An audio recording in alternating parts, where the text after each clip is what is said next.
Logo design is not the most important thing that you should think of when you're starting a new business. But contrary to this, a lot of new upcoming businesses, the first thing that comes to their mind is to design a new logo.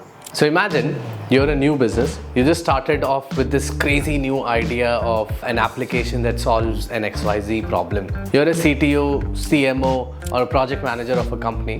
What is the first thing that pops in your head? I need a brand, I need a logo, I need a name, right? While the name is super important so people can recognize your brand, logo design is not the best thing that you should think of, like the most important thing for your brand. I'll give you an example. Sony, Samsung, IKEA for that matter, or 3M, all of these are big giant companies, right? Look at their logos. There's no icon as such for 3M or IKEA or Sony, right? It's just the name of the company typed out. If they can have their logo as just a fancy typography, or not even fancy, like just use a font that exists since the past 70 years, like for example, Helvetica. Helvetica is a great neutral font. In fact, if you just type Helvetica logo online, you would see so many of these brands popping up. Like look at all of these brands. Just Helvetica and the name of their company, and probably choose like one primary color. So instead of a black and white logo, probably choose like a red or a green, or choose your favorite color if you want. Start with that. You don't need a logo designer. You don't really need a design agency.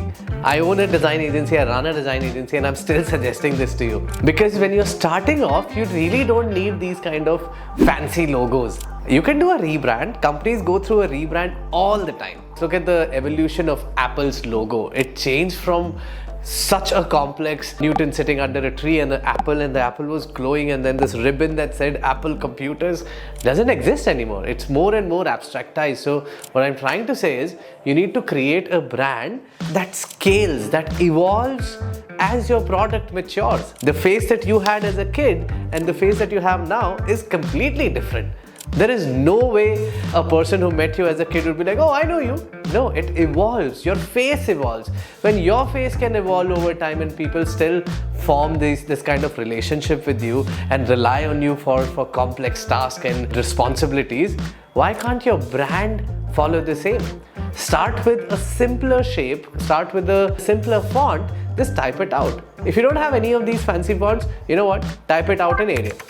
In Arial font, just type out the name of your brand. Let's say your brand is called Banana. Just write B-A-N-A-N-A, put a little TM on the top, use yellow color because banana, and that becomes your logo. And when it comes to color treatment of your, whether it's an application, it's website, safest way, even till today if you go on our website, it's all black and white. Black and white is the base and a hint of color where you want people to look at. Choosing color does not mean just adding 5-7 different colors because hey, I like these colors. No, just choose one color, one and only one color. Add that one color where you want the user to look at. Color has a functional importance, right?